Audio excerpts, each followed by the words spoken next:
गुरुब्रह्म महिमा अलेख शरण।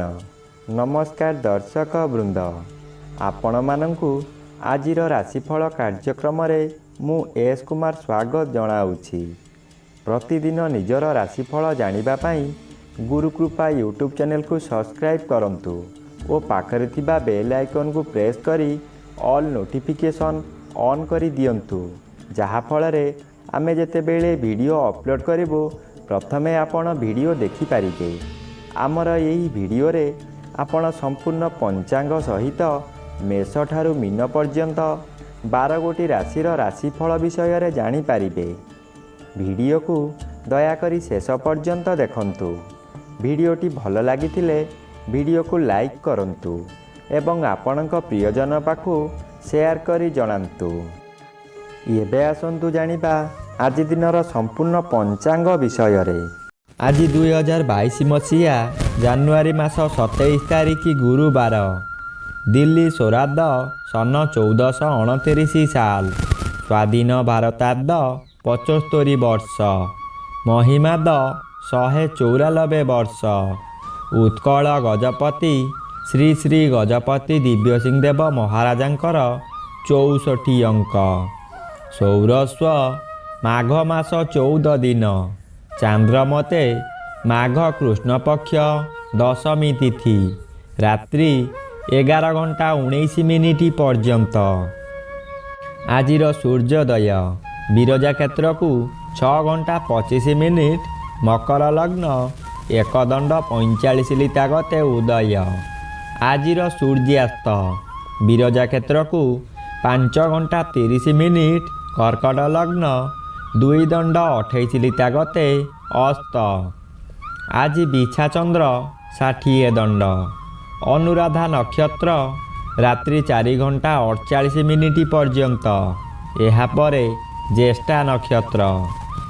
आज जन्मित शिशुर बिछा राशि विप्रवर्ण देवगण, रात्रि 4 घंटा 48 मिनिट परे दानवगण।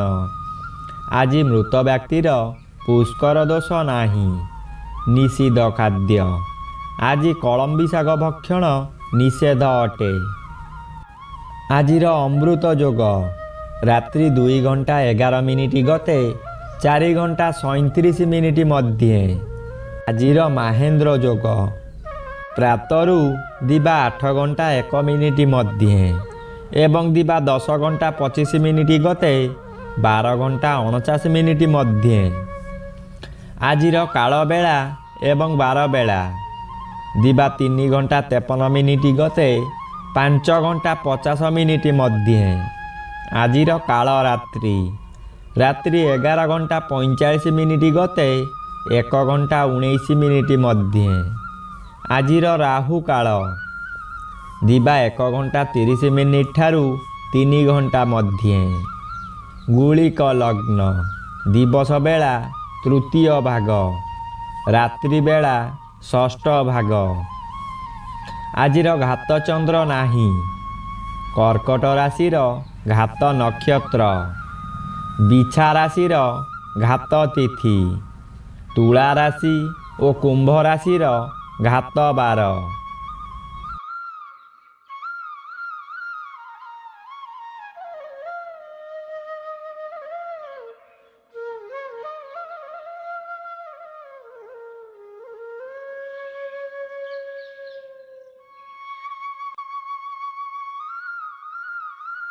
धुगण एबे आसंतु जानिबा मेष ठारू मीन पर्यंत द्वादश राशिर राशिफल विषय रे। राशि चक्रर प्रथम राशि मेष राशि। आज मेष राशि सकाशे अष्टम चंद्र अशुभ फल मिलिब, बंधु विवाद मान घटिब, विभिन्न दिगरु नाना प्रकारर क्षयक्षति हेबार संभावना अधिक अछि। शरीर असुस्थ रहिब, रास्तारे जिबा समय रे सावधानता अवलंबन करिबा निहाती जरूरी, अचेत दुर्घटना घटी पारे। दशम रवि सकाशे किछिटा सुधार आसीब। राशि चक्रर द्वितीय राशि वृष राशि। आज वृष राशि सकाशे सप्तम चंद्र वृष राशि सकाशे ଶୁଭ ଫଳ ପ୍ରାପ୍ତ ହେବ। ଆୟ ବୃଦ୍ଧି ହେବା ସହିତ ସୁଖ ସମୃଦ୍ଧି ଲାଭ ହେବାର ଯୋଗ ରହିଛି। ସ୍ୱାମୀ ସ୍ତ୍ରୀଙ୍କ ମଧ୍ୟରେ ଉତ୍ତମ ସମ୍ପର୍କ ରହିବ। ଆଜି ଉତ୍ତମ ଭୋଜନ କରିବେ। ଗୃହରୁ କୌଣସି କାରଣ ସକାଶେ ପୂଜାପାଠ କରିବେ। ଆବଶ୍ୟକ ଠାରୁ ଅଧିକ ଖର୍ଚ୍ଚ କରି ହତାଶ ପ୍ରାପ୍ତ ହେବେ। ରାଶିଚକ୍ରର ତୃତୀୟ ରାଶି ମିଥୁନ ରାଶି। ଆଜି ମିଥୁନ ରାଶି ସକାଶେ ଷଷ୍ଠ ଚନ୍ଦ୍ର ବାଧାପ୍ରାପ୍ତ ଥିବାରୁ ସମ୍ପୂର୍ଣ୍ଣ ଶୁଭ ଫଳ ମିଳିବ ନାହିଁ। ଶତ୍ରୁମାନେ ପାଖରୁ ଦୂରେଇ ଯାଇ ଆପଣଙ୍କର ନିନ୍ଦାଗାନ କରିବେ। ଅଷ୍ଟମ ରବି ଥିବାରୁ ଆଜି ହଠାତ୍ ଭୁଲ ବୁଝାମଣା ହୋଇ ପରିସ୍ଥିତି ଅସମ୍ଭାଳ ହୋଇଯିବ। ମନରେ ଅତ୍ୟଧିକ କ୍ରୋଧ ବୃଦ୍ଧି ହେତୁ ହିତାହିତ ଜ୍ଞାନ ଭୁଲି କିଛି ଭୁଲ ପଦକ୍ଷେପ ନେଇପାରନ୍ତି। ରାଶିଚକ୍ରର ଚତୁର୍ଥ ରାଶି କର୍କଟ ରାଶି। ଆଜି କର୍କଟ ରାଶି ସକାଶେ ପଞ୍ଚମ ଚନ୍ଦ୍ର ବାଧାପ୍ରାପ୍ତ ହେତୁ ଅଧିକ ଅଶୁଭ ଫଳ ମିଳିବ ନାହିଁ। କୌଣସିଠାରୁ ଅଶୁଭ ଶୋକ ସମ୍ବାଦ ପାଇ ଦୁଃଖରେ ଭାଙ୍ଗି ପଡ଼ିବେ। ସପ୍ତମ ରବି ଅଶୁଭ ଫଳ ମିଳିବାରେ କୌଣସି ଗ୍ରହ ବାଧା ଦେଇପାରୁନାହିଁ। ଏଣୁ ଆଜି ଶରୀର ଅସୁସ୍ଥ ରହିବ। କାର୍ଯ୍ୟ କରି ନ ପାରିବାରୁ ସମାଲୋଚନାର ଶିକାର ହେବେ। ରାଶିଚକ୍ରର ପଞ୍ଚମ ରାଶି ସିଂହ ରାଶି। ଆଜି ସିଂହ ରାଶି ସକାଶେ ଚତୁର୍ଥ ଚନ୍ଦ୍ର ଗୋଚରରେ ଭ୍ରମଣ କରୁଥିବାରୁ ଆଜି ପରିବାର ମଧ୍ୟରେ ଝଗଡ଼ା ଲାଗିପାରେ। ମାନସିକ ଅଶାନ୍ତି ହୋଇପାରେ।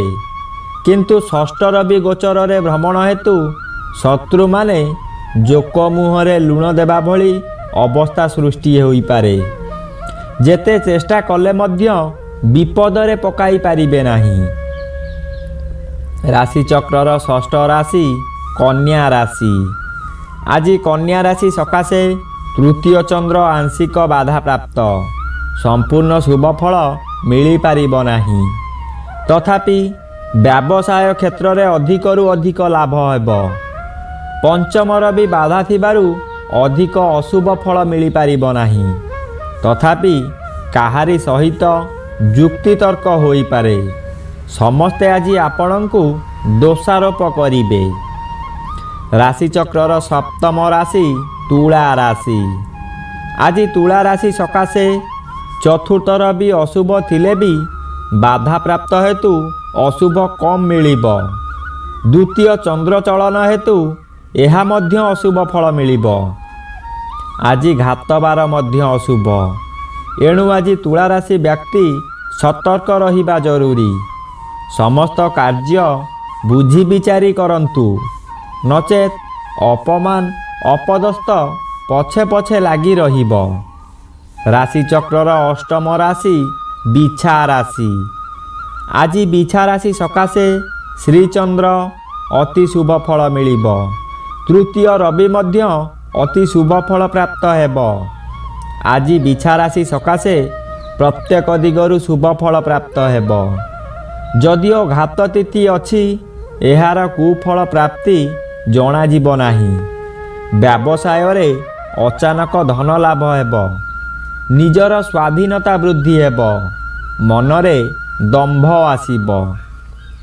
ରାଶିଚକ୍ରର ନବମ ରାଶି ଧନୁ ରାଶି। ଆଜି ଧନୁ ରାଶି ସକାଶେ ଦ୍ୱାଦଶ ଚନ୍ଦ୍ର କୃଷ୍ଣ ପକ୍ଷରେ ଶୁଭ ଫଳ ମିଳେ। ଏହା ଏକ ବଳବାନ ଚନ୍ଦ୍ର। ଏଣୁ ଯୁଦ୍ଧ ଯାତ୍ରାରେ ଏହା ଅତି ଶୁଭ ଫଳ ଦିଏ। ଦ୍ୱିତୀୟ ରବି ଅଶୁଭ ଫଳ ମିଳିବ। ବିଭିନ୍ନ ପ୍ରକାରର ରୋଗ ସୃଷ୍ଟି ହେବ। ଶରୀର ମାନ୍ଦା ରହିବ। ଅନ୍ୟ ଲୋକ କଥାରେ ପରିଚାଳିତ ହୋଇ ଭଲ କାର୍ଯ୍ୟକୁ ପରିତ୍ୟାଗ କରିବେ ଏବଂ କଷ୍ଟ ଭୋଗିବେ। ରାଶିଚକ୍ରର ଦଶମ ରାଶି ମକର ରାଶି। ଆଜି ମକର ରାଶି ସକାଶେ ଜନ୍ମ ରବି ହେତୁ ମନରେ ଭୟ ଥିବା କାରଣରୁ କାର୍ଯ୍ୟ କରିବାରେ ଅହେତୁକ ବିଳମ୍ବ ହେବ। ବିଭିନ୍ନ ଲୋକ ବିଭିନ୍ନ କଥା କହିବା ଦ୍ୱାରା ମନରେ ବିତୃଷ୍ଣା ଭାବ ଆସିବ। ଟିକିଏ ଟିକିଏ କଥାରେ ରାଗିଯିବେ। ଏକାଦଶ ଚନ୍ଦ୍ର ଥିବାରୁ ଏହି ଅଶୁଭମାନଙ୍କୁ କମ୍ କରିଦେବ। ଯାହା ବି ହେଉ ଆର୍ଥିକ ସ୍ଥିତିରେ ଆଜି ଉନ୍ନତି ହେବ। ରାଶିଚକ୍ରର ଏକାଦଶ ରାଶି କୁମ୍ଭ ରାଶି। ଆଜି କୁମ୍ଭ ରାଶି ସକାଶେ ଘାତବାର ଥିବାରୁ ଅଶୁଭ ଫଳ ମିଳିବ। ଦ୍ୱାଦଶ ରବି ଥିବାରୁ ହେବା କାମ ନ ହୋଇପାରେ। ବହୁ ବଡ଼ ବଡ଼ ଲୋକମାନଙ୍କ ଠାରୁ ସାହାଯ୍ୟ ପାଇ ଅତ୍ୟଧିକ ଆନନ୍ଦରେ ରହିବେ। ପ୍ରେମ ବ୍ୟାପାରରେ ବି ବା ଅବିବାହିତ ଯୁବକ ଯୁବତୀଙ୍କର ବିବାହ ପ୍ରସ୍ତାବ ଆସିପାରେ। ଶରୀରରେ ଆଘାତ ଲାଗିପାରେ। ରାଶିଚକ୍ରର ଦ୍ୱାଦଶ ବା ଶେଷ ରାଶି ମୀନ ରାଶି। ଆଜି ମୀନ ରାଶି ସକାଶେ ନବମ ଚନ୍ଦ୍ର କୃଷ୍ଣ ପକ୍ଷରେ ଅଶୁଭ ଫଳ ଦେବ। ଏକାଦଶ ରବି ଥିବାରୁ ଶୁଭ ଫଳ ନିଶ୍ଚୟ ମିଳିବ। ମନରେ ଆନନ୍ଦ ଆସିବ। ବହୁ ଆଶା ପୂରଣ ହେବ। ନିଜକୁ ଧନ୍ୟ ମନେ କରିବେ। ପରିବାର ମଧ୍ୟରେ ଶୁଭ ଖବର ମିଳିବ। ଆଜି ପରିବାରକୁ କେହି ଅତିଥି ଆସିପାରନ୍ତି। ଏହା ମଧ୍ୟରେ କୌଣସି କାରଣ ନେଇ ମନରେ ଦୁଶ୍ଚିନ୍ତା ଘଟିବ।